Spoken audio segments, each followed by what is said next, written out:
자, 오늘 우리에게 주시는 하나님의 말씀 우리가 한 번 더 읽어보는 시간을 갖도록 하겠습니다. 로마서 13장 11절 말씀입니다. 로마서 13장 11절의 말씀 함께 읽겠습니다. 또한 너희가 이 시기를 알거니와 자다가 깰 때가 벌써 되었으니 이는 이제 우리의 구원이 처음 믿을 때보다 가까웠음이라. 아멘. 네, 저는 오늘 함께 읽은 본문 말씀을 근거로 하나님의 때라는 제목으로 은혜를 나누고자 합니다. 한번 따라해 볼까요? 하나님의 때. 한 번 더 해볼까요? 하나님의 때. 오늘은 어린이날이죠. 네, 어린이날 잘 보내셨나요? 네. 제가 어렸을 때를 생각해 보면 생일만큼이나 기다렸던 날이 오늘이었습니다.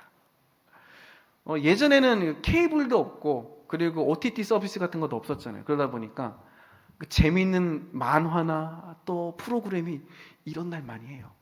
그래서 추석도 그렇죠? 영화도 그렇고 이런 날 많이 합니다. 그래서 신문을 딱 뒤져보면서 이때는 무슨 프로그램이 하나, 무슨 만화가 하나 뒤져보던 생각이 나시죠? 요즘은 그런 추억이 없네요. 요즘은 그냥 케이블 들어가기만 하면 언제든지 볼 수 있기 때문에 프로그램, 영화가 뭐 하는지 굳이 관심을 갖지 않습니다. 근데 제가 어릴 때만 하더라도 이런 어린이날이야말로 정말 내가 보고 싶었던 프로그램들 볼 수 있는 그런 시간이었어요. 그뿐만 아니라 이제 이 시간이 되면은 그래도 부모님께서 조금 무언가를 해주려고 노력을 하십니다. 네. 제가 지난 월요일 날 친구 목사님과 함께 저기 강원도 쪽에 봉수대 오토 캠핑장을 갔었는데 그 딸이 2명이에요. 그 목사님. 근데 그 딸들과 함께 좋은 추억을 쌓으시려고 여러 가지 되게 많이 준비하셨더라고요. 보면서 느낀 게 와, 요즘 어린 아이들은 참 복 받았구나. 이런 것들도 많이 경험할 수 있고 이런 것들을 또 추억을 쌓을 수 있는 시간들이 참 많은 것이 너무나 복 받았구나. 그런 생각을 했습니다.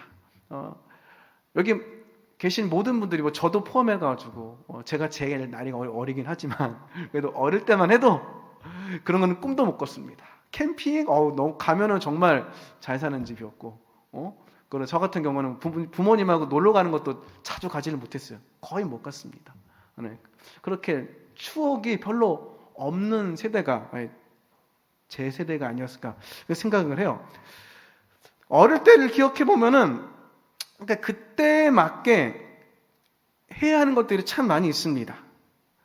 어린이날을 기대하는 것은 예나 지금이나 마찬가지일 거예요. 그래서 지금 이 시기의 어린이들도 이때에 맞는 여러 가지 놀이들을 즐기고 있죠. 오히려 저희 때보다 부모님들이 어린이날 더 신경 쓸 겁니다. 우리 교회도 매년 어린이날 먹거리 행사를 진행하고 있습니다. 내일 진행이 될 예정이에요. 그래서 좋은 일기가 될 수 있도록 아까 기도한 것처럼 계속 기도해 주시고 또 많은 분들 함께 할 수 있도록 계속해서 기도해 주시고 도와주시고 섬겨 주시면 감사하겠습니다.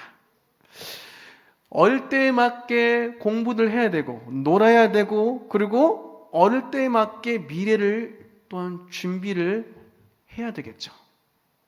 그래서 저는 가끔 그런 생각을 합니다. 어떤 생각을 하느냐. 지금 제가 40대인데 40대의 이 생각을 가지고 10대로 돌아가면 얼마나 좋을까? 왜? 그때는 공부의 필요성을 몰랐어요. 그리고 뭘 해야 되는지도 잘 몰랐어요. 근데 지금은 명확하게 알잖아요. 돌아가가지고 놀 것도 물론 놀지만 정말 내가 하고 싶은 것을 차근차근 시간 들여가지고 공부할 것 같아요. 저만 그런 거 아니죠. 여러분도 동일한 생각을 할 겁니다. 그때로 돌아간다면은 꼭 서울대 가는 게 중요한 게 아니잖아요. 내가 정말 하고 싶은 것을 차근차근 공부해가지고 내가 하고 싶은 악기도 또 내가 하고 싶은 다른 것도 차근차근 공부해가지고 한 10년만 지나도 20대밖에 안 돼요. 그렇죠. 10대에서 시작해도 그걸 많이 생각을 하게 됩니다.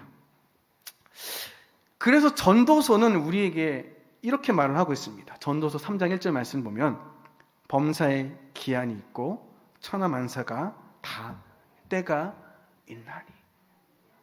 그래서 전도서에 뭐라고 하죠? 울 때가 있고 기뻐할 때가 있고 쉴 때가 있고 안을 때가 있고 않는 일을 멀리할 때도 있고 이렇게 여러 가지가 나오죠. 여기서 말하는 때는 사람의 때는 아닐 겁니다. 바로 하나님께서 정하신 때죠. 오늘 함께 읽은 로마서 본문을 보면 사도 바울은 어떤 때를 이야기하느냐, 자다가 깰 때라는 표현을 사용합니다. 사도 바울의 이 말은 바로 지금 죄로 인해 방황하고 있는 어둠 밤중에 자고 있는 우리들에게 주는 경계의 말이기도 하죠. 이제 우리는 하나님의 심판의 때가 이르기 전에 깨어 있어야 한다는 거예요. 그래서 구원의 때가 더 가까이 왔다고 사도 바울은 분명히 경계의 말을 하고 있죠. 어린아이가 어린이 그때에 맞는 일들을 해야 하는 것처럼 심판이 그 전에 성도가 해야 할 것들이 분명히 있습니다. 때에 맞는 일들이 반드시 있다는 거예요. 근데 우리는 자기만 하고 있다는 거죠. 이런 하나님의 때를 잘 드러낸 구약의 사건이 있는데 바로 출애굽 사건입니다. 하나님께서는 이 출애굽 사건을 통해서 하나님의 때, 자신의 때에 대해서 많이 보여주시고 또 그 때를 위해서 어떻게 기다리시는지를 우리에게 알려주고 있으십니다. 그 때가 이르자 하나님께서는 애굽을 심판하시게 되죠. 그렇다면 하나님께서는 출애굽 사건을 통해서 우리에게 어떤 하나님의 때를 보여주셨고 또 어떤 때를 기다려주셨을까요? 세 가지를 통해서 함께 살펴보고자 합니다. 첫 번째입니다. 한번 따라해 볼까요? 이스라엘을 해방시키기 위한 때. 네, 먼저 하나님께서는 이스라엘을 해방시키기 위한 때를 기다리시며 우리에게 보여주셨습니다. 야곱의 가족은 요셉을 통해서 애굽의 고센 땅에 정착을 하게 되죠. 이것은 우상 숭배가 만연한 애굽에서 유일하게 하나님을 향한 신앙을 지키며 살 수 있는 구별된 땅이에요. 다른 땅은 애굽 숭배가 만연하지만 이 야곱 가족들을 위해서 떼어준 고센 땅은 그것이 없는 땅이었어요. 출애굽기 1장 7절 말씀 보면 이스라엘 자손은 생육하고 불어나 번성하고 매우 강하여 온 땅에 가득하게 되었더라. 생육하고 번성하여 땅에 충만하라고 말씀하신 창세기 그 말씀보다 더 강력하게 출애굽기 1장 7절에 뭐라고 합니까? 매우 강하여 온 땅에 가득하게 되었다고 표현을 하죠. 엄청나게 지금 생육하고 번성한 겁니다. 하나님께서는 야곱, 즉 이스라엘의 가족들, 자손들을 아브라함과의 약속대로 한 민족으로 번성시키기 위해 애굽으로 들여보내십니다. 신앙을 그대로 지키며 생육하고 번성하기에 당시에 애굽의 고센 땅만한 곳이 없었어요. 그래서 거기에서 들어가 430년이라는 기간을 애굽에 머물게 됩니다. 이는 하나의 가족 공동체였던 이스라엘을 민족 공동체로 성장시키기 위한 하나님의 기다림이었습니다. 하나님의 때죠.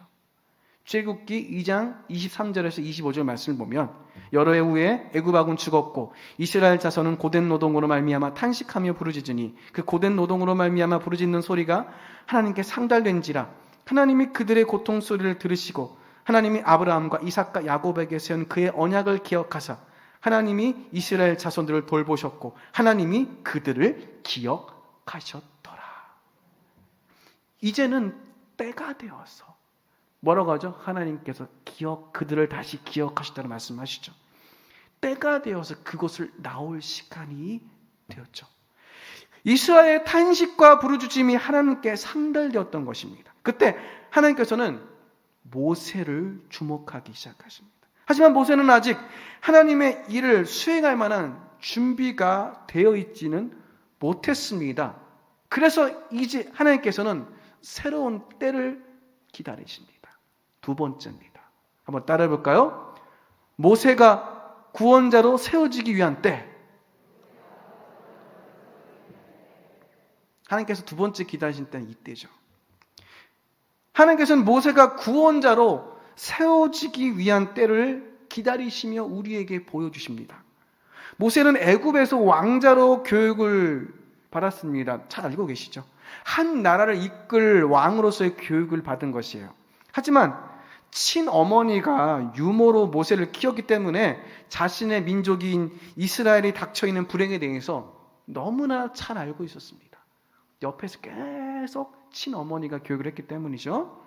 출애굽기 2장 11절에서 12절 말씀을 보면 모세가 장성한 후에 한 번은 자기 형제들에게 나가서 그들이 고되게 노동하는 것을 보더니 어떤 애굽 사람이 한 히브리 사람 곧 자기 형제를 치는 것을 본지라 좌우를 살펴 사람이 없음을 보고 그 애굽 사람을 쳐 죽여 모래 속에 감추니라. 이 사건은 우리에게 많은 것을 알려주고 있습니다. 모세가 자기 민족에 대해서 어떠한 마음을 갖고 있는지, 그리고 그것을 해결하기 위하여 어떤 행동을 하고 있는지. 모세는 민족의 구원을 하나님을 의지하여서가 아닌 자신의 힘으로 하려고 한 사람이에요. 그러기를 기대했는지도 모릅니다. 불의한 일을 봤을 때 하나님께 기도하고 매달리는 것이 아니라 스스로 그 문제를, 근원을 없애버려서 해결하려고 했죠. 하지만 이런 마음가짐은 하나님의 쓰시기에 합당하지 않은 마음입니다. 내가 아무리 능력 있고 내가 아무리 잘나서도 내가 그것을 해결하려고 한다는 것은 그 문제를 해결할 수 있는 주인이 하나님이 아니라 바로 나라는 것을 보여주는 거죠. 모세는 지금 하나님 앞에 그러한 모습을 보여주고 있는 겁니다. 그래서 모세는 어떻게 되죠? 광야 학교로 들어가게 됩니다. 그곳에서 양을 치는 목동이 되었고 아내를 맞이하고 아이의 아버지가 되어서 평범하게 살아가게 됩니다.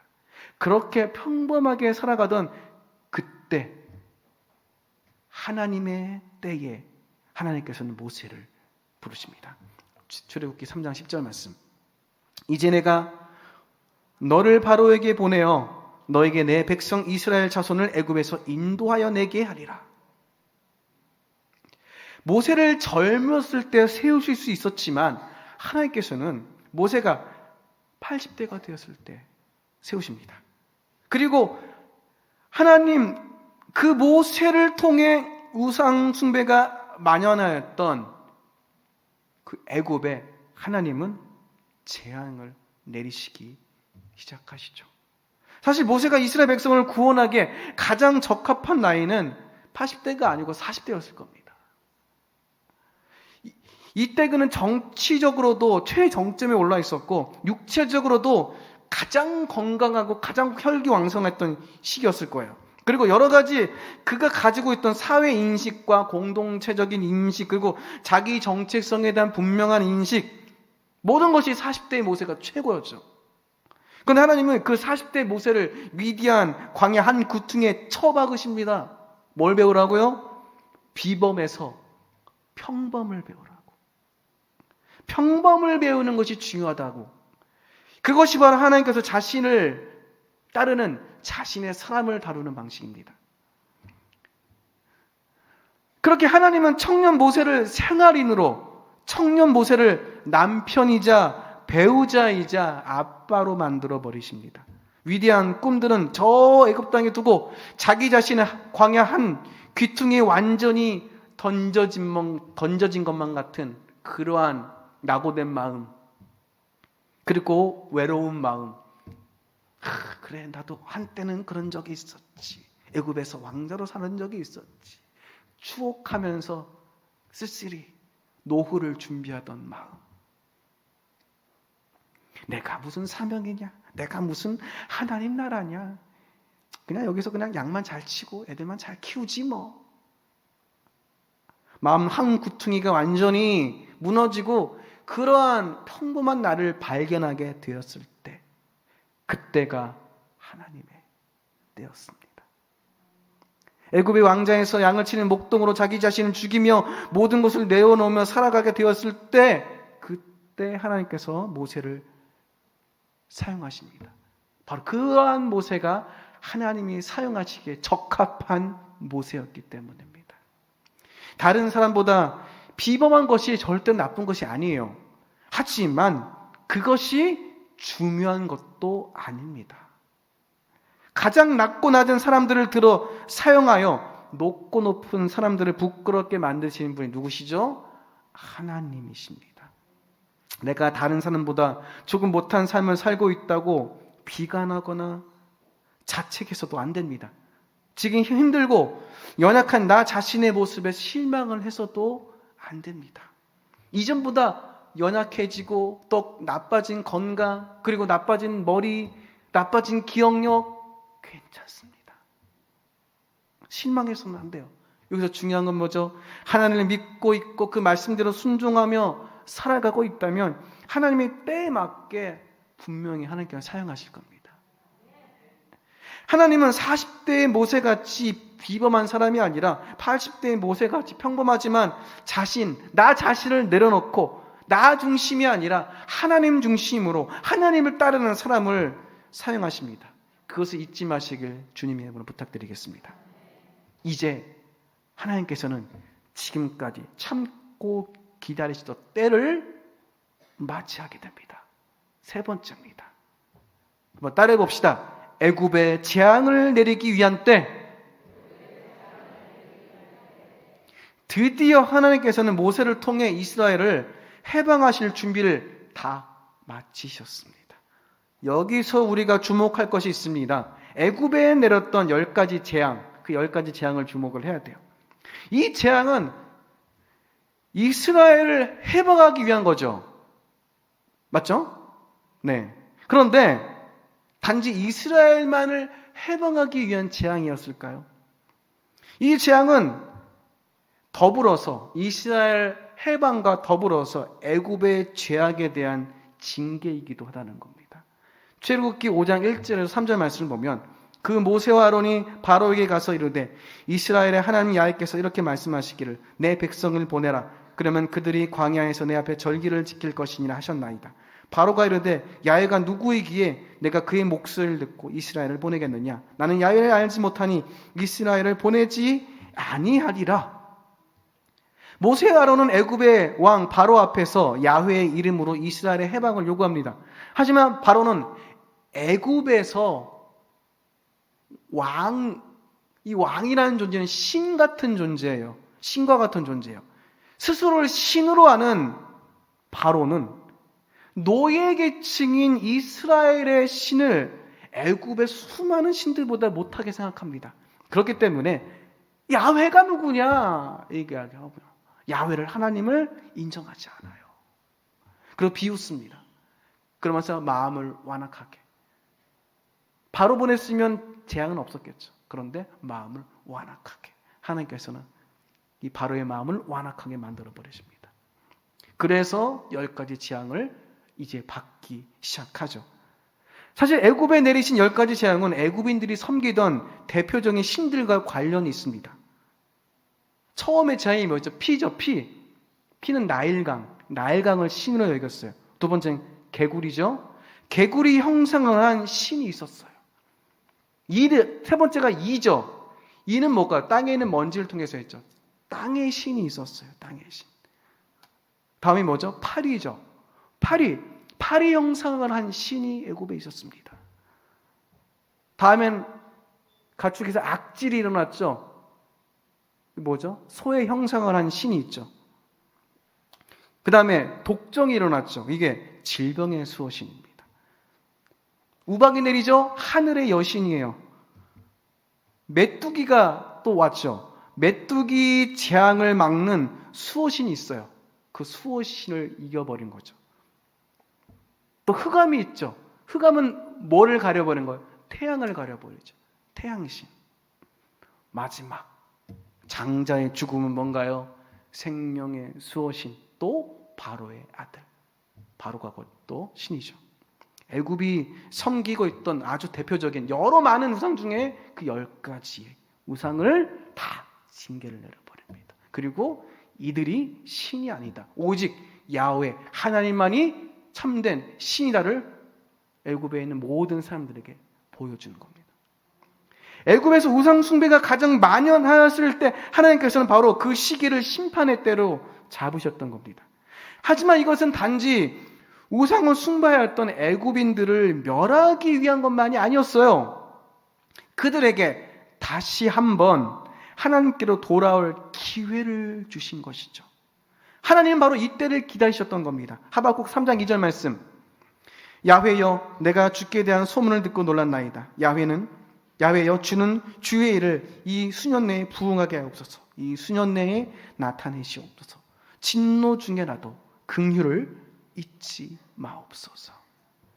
진노 중에도 긍휼을 잊지 아니하신 하나님께서는 애굽을 징계하시는 와중에도 그들에게 다시 한번 하나님께로 돌아올 수 있는 기회를 주시는 겁니다. 하나님께서는 지금 애굽의 10가지 징계를 내리시며 그 땅에서 이삭 죽기를 하고 계세요. 자신을 따를 사람들을 찾고 계시는 거죠. 출애굽기 9장 18절에서 21절 말씀을 보면 내일 이맘때면 내가 무거운 우박을 내리리니 애굽 나라가 세워진 그날로부터 지금까지 그와 같은 일이 없었더라. 이제 사람을 보내어 내 가축과 내 들에 있는 것들을 다 모으라. 사람이나 짐승이나 무릇 들에 있어서 집에 돌아오지 않는 것들에게는 우박이 그 위에 내리리니 그것들이 죽으리라 하셨다 하라 하시니라. 바로의 신하 중에 야훼의 말씀을 두려워하는 자들은 그 종들과 가축을 집으로 피하여 들였으나 야훼의 말씀을 마음에 두지 아니하는 사람은 그의 종들과 가축을 들에 그대로 두었더라. 자, 하나님께서 우박으로 애굽에 징계를 내리실 때, 그 전에 징계를 내리실 때는 이러한 경고에도 불구하고 콧방귀를 꼈어요. 바로를 포함한 애굽 사람들 모두가. 그런데 이때부터 애굽 사람들이 변하기 시작합니다. 두 부류로 나누죠. 하나님의 말씀을 그대로 무시하는 사람과 하나님의 말씀을 듣고 준비하는 사람. 그래서 알려준 대로 대피합니다. 노예의 신이라고 무시하던 바로의 신하 중에 야훼의 말씀을 두려워하여 자신의 종들과 가축을 집으로 들이는 사람들이 생겨나기 시작합니다. 하나님을 두려워한다는 것은 바로 하나님의 전능하심을 믿기 시작한다는 것을 의미하죠. 하나님께서는 바로 이때를 기다리셨던 겁니다. 즉 이제까지 애굽의 우상들 속에서 잠자고 있던 사람들을 깨워서 다시 자신의 품으로 돌아오게 하시려는 아버지 하나님의 뜻이 여기에 담겨 있다는 것이죠. 그 결과 어떻게 되었을까요? 출애굽기 12장 37절에서 38절 말씀.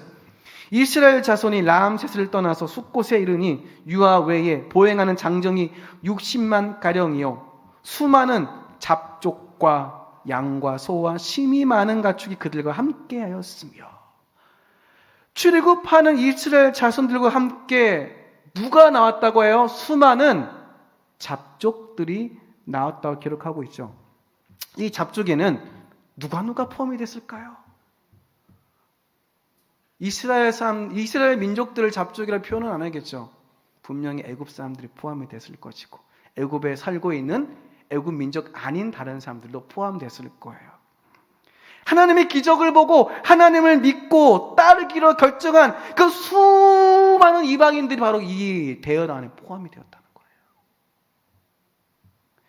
그렇기에 이스라엘 공동체는 절대 혈연 공동체가 아닙니다. 이스라엘은 신앙 공동체예요. 처음부터. 그래서 구약을 보면은 이방인들을 보호하기 위한 법이 엄연히 기재가 되어 있어요. 애굽에서 나온 때부터 이스라엘 안에는 이방인들이 포함되어 있었습니다. 오늘 본문은 로마서에서 사도 바울은 우리에게 분명히 이렇게 말합니다. 로마서 13장 11절 말씀. 또한 너희가 이 시기를 알거니와 자다가 깰 때가 벌써 되었으니 이는 이제 우리의 구원이 처음 믿을 때보다 가까웠습니다. 애굽 사람들이 경험했던 자다가 깨야 하는 때가 바로 지금입니다. 애굽 사람들은 이제 그 전까지 계속 우상에 취해서 자고 있었어요. 하지만 그 징계를 통하여 재앙을 통하여 깨어날 사람들은 깨어나서 다시 한번 하나님을 따르는 사람들이 되었죠. 지금 우리는 어떤가요? 우리가 잠들어 있으면 될까요? 안 될까요? 잠든 상태에서는 내 영적인 건강의 상태를 모릅니다. 어떤지 도저히 알 수가 없어요.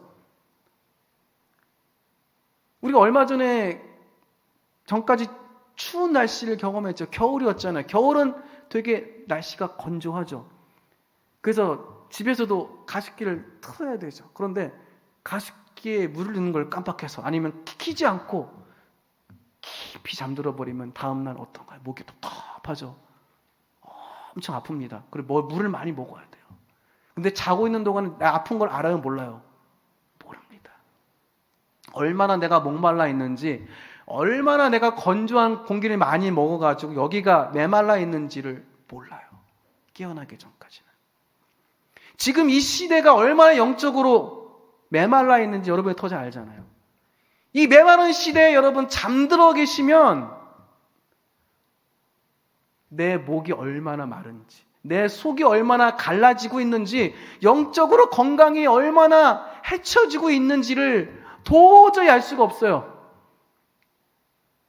언제 알고 있죠? 알 수 있죠? 깨어나야 알 수가 있습니다. 주님이 언제 오실지 모르고 이 세상이 언제 끝날지 모르지만 한 가지 분명한 사실은 그날이 점점 가까워지고 있다는 사실입니다. 신랑이 올 시간이 점점 가까워지고 있는데 그 시간을 모른다고 계속 자기만 하고 신랑을 맞이할 준비를 하지 않는 신부에 대해서 우리는 익히 잘 알고 있습니다. 마태복음 25장 11절 13절 말씀. 그 후에 남은 처녀들이 와서 이르되 주여 주여 우리에게 열어주소서. 대답하여 이르되 진실로 너희에게 이르노니 내가 너희를 알지 못하노라 하였느니라. 그런즉 깨어있으라. 너희는 그날과 그때를 알지 못하느니라. 지금 우리는 자고 있을 때가 아닙니다. 잠에서 깨어날 때입니다. 세상에 취해서 내 삶의 만족에 취해서 혹은 지금 내가 살고 있는 나의 시기가, 나의 환경이, 나의 삶이 힘들고 어렵다는 자기 연민에 취해서 계속해서 영적으로 자게 된다면 우리는 하나님의 때를 놓쳐버립니다. 마지막까지 주신 아버지 기회를 잃어버리게 됩니다. 지금이야말로 아버지를 찾을 때이고 지금이야말로 아버지를 만날 때임을 기억하시기 부탁드리겠습니다. 오늘이 바로 우리에게 허락하신 하나님의 때입니다. 믿으십니까? 믿으십니까? 하나님께서 부족한 저를 통해서 이 메시지를 전달하셨다는 것 자체가 여러분에게 바로 그 메시지를 들려주시기 위함인 거예요. 지금의 때가 얼마나 중요한 때인지를 여러분이 더 잘 아실 겁니다. 세계적인 정세가 어떻고 지금 국내의 정세가 어떻고 얼마나 많은 어려움들이 이 국가를 덮치고 있고 이 세계를 덮치고 있고 이런 시기가 다가올수록 하나님의 때가 더 가까워지고 있다는 사실입니다. 오늘 함께 아버지 앞에 부르짖으며 그때를 잡으시는 우리 모두가 되시를 주님의 이름으로 부탁드리겠습니다. 아버지께서 맡기신 그 길을 우리가 믿음으로 걸어갑시다. 기도하겠습니다.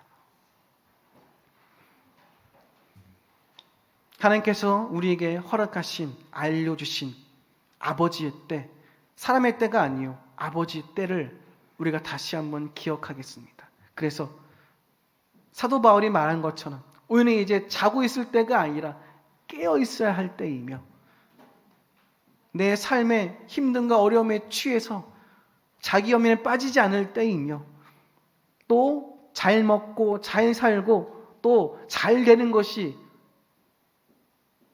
너무나 내 삶에 유익한 것에 취해서 잠들어 있으면 안 될 때이고